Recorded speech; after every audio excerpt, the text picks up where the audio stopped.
Assalamualaikum warahmatullahi wabarakatuh. Selamat pagi anak-anak. Kita berjumpa lagi dalam pembelajaran daring bahasa Indonesia. Dalam pertemuan ini, kita akan belajar bersama-sama mengenai materi resensi. Materi resensi ini sudah anak-anak dapatkan di bangku SMP. Jadi sebetulnya anak-anak sudah tahu atau materi ini sudah tidak asing lagi bagi kalian. Masih ingat anak-anak apa saja karya-karya yang diresensi? Tentu anak-anak masih ingat, yaitu sebuah karya baik berupa buku. Buku itu bisa berupa buku fiksi maupun non-fiksi, film, dan drama. Baik, anak-anak, dalam kesempatan ini kita akan belajar bersama-sama mengenai materi resensi itu, yaitu pertama, pengertian resensi, fungsi resensi, dan struktur penulisan dari resensi atau unsur-unsur dalam resensi. Nah, yang pertama mengenai pengertian dari resensi. Resensi berasal dari bahasa Belanda, yaitu recensie, dan dari bahasa Latin recensio, yang berarti menimbang kembali atau memeriksa kembali, menimbang, dan menilai. Pada hakikatnya, resensi menjelaskan isi buku, baik kelebihan maupun kekurangan. Resensi bukanlah tulisan untuk menjual buku. Di sini tidak ada unsur sponsor atau pesan sponsor dalam resensi buku. Oleh karena itu, resensi yang baik hanya mengungkapkan pokok-pokok informasi yang dibaca oleh peresensi secara kritis. Berdasarkan uraian di atas, anak-anak bisa menyimpulkan bahwa resensi diartikan sebagai penilaian terhadap karya orang lain dengan memberikan pertimbangan baik dan buruk karya tersebut secara objektif. Jadi di sini berdasarkan fakta yang ada di dalam buku tersebut. Di sini resensi harus menghindari unsur subjektivitas atau rasa senang dan rasa tidak senang terhadap karya tersebut. Di manakah resensi itu dimuat? Resensi itu biasanya dimuat dalam surat kabar, majalah, maupun media elektronik. Peresensi harus memiliki pengetahuan yang memadai, terutama yang berhubungan dengan isi buku yang akan diresensi. Nah, itu tadi adalah pengertian dari resensi. Sudah jelas? Pelajaran kita yang kedua adalah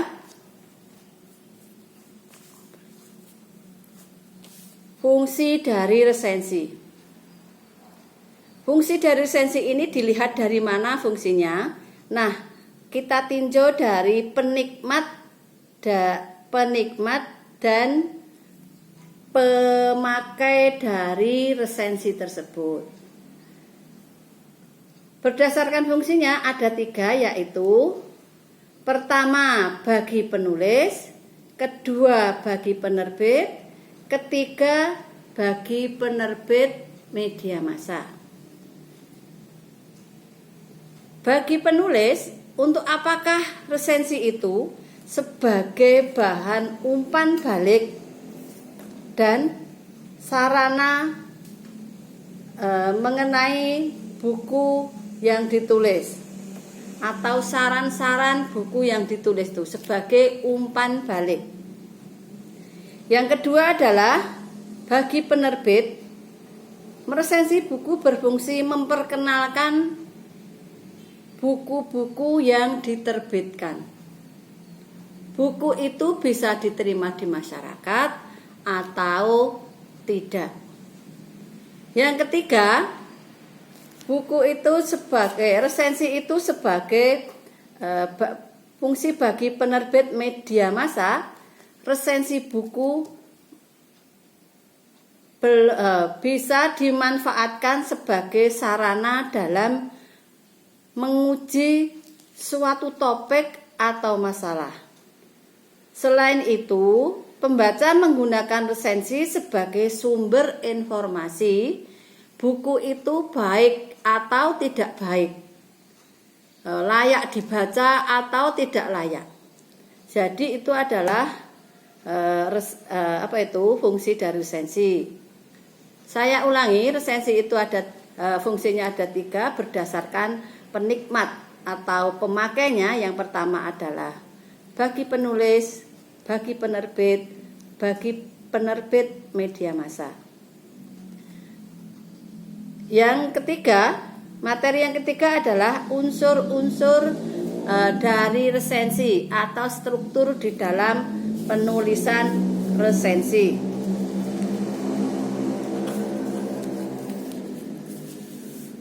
Resensi merupakan salah satu bentuk tulisan jurnalistik populer yang memiliki aturan-aturan penulisan.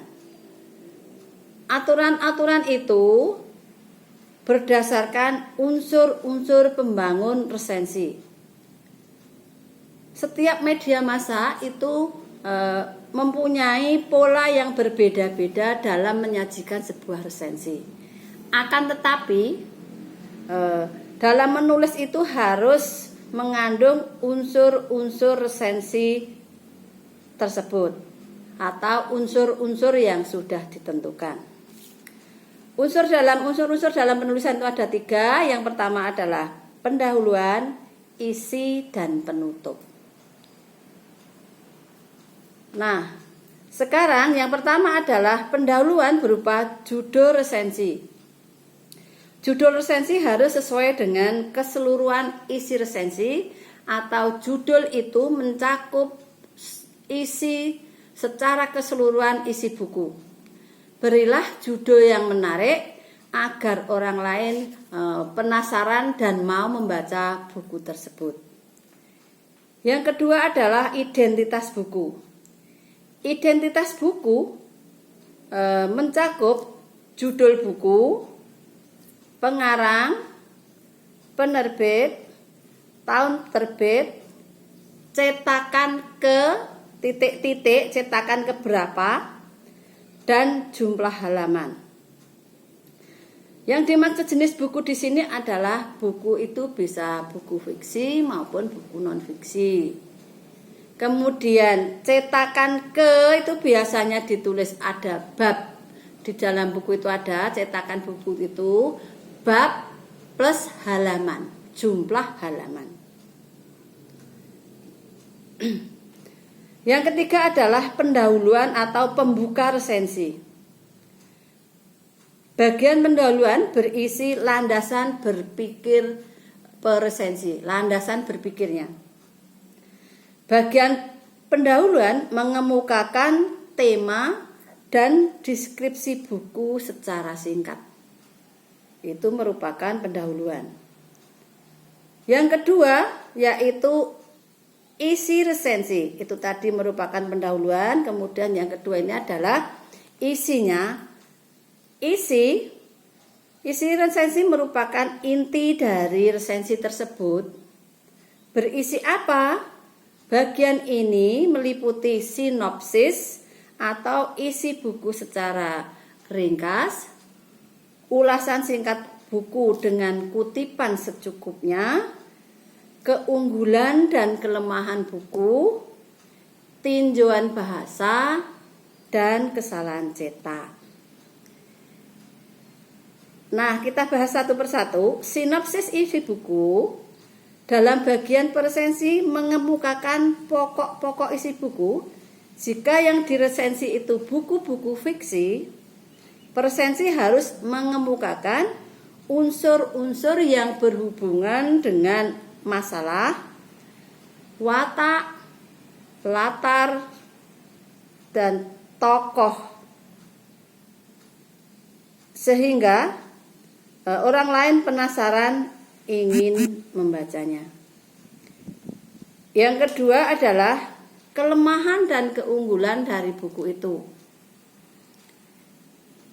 Keunggulannya harus mengemukakan, penulis di sini kalau keunggulan harus mengemukakan hal-hal yang menarik dari buku tersebut. Kemudian juga harus mengemukakan kekurangan dari buku tersebut. Kekurangannya itu biasanya dari segi bahasanya. Itu bahasanya mudah dipahami atau sulit dipahami atau salah cetak. Itu dilakukan secara objektif. Nah, yang terakhir adalah penutup. Penutup biasanya berisi simpulan. Nah, penutup di dalam resensi buku ini berisi pemasaran peruntukan dan tujuan dari buku tersebut. Buku itu untuk siapa dan mengapa. Resensi juga mengemukakan simpulan secara keseluruhan dari buku yang beliau resensi. Juga himbauan-himbauan untuk pembacanya. Nah, sampai di sini ada pertanyaan. Nah, pertanyaan nanti Anda bisa di WA langsung atau lewat daring. Saya akhiri pembelajaran ini. Akhirul kalam. Assalamualaikum warahmatullahi wabarakatuh.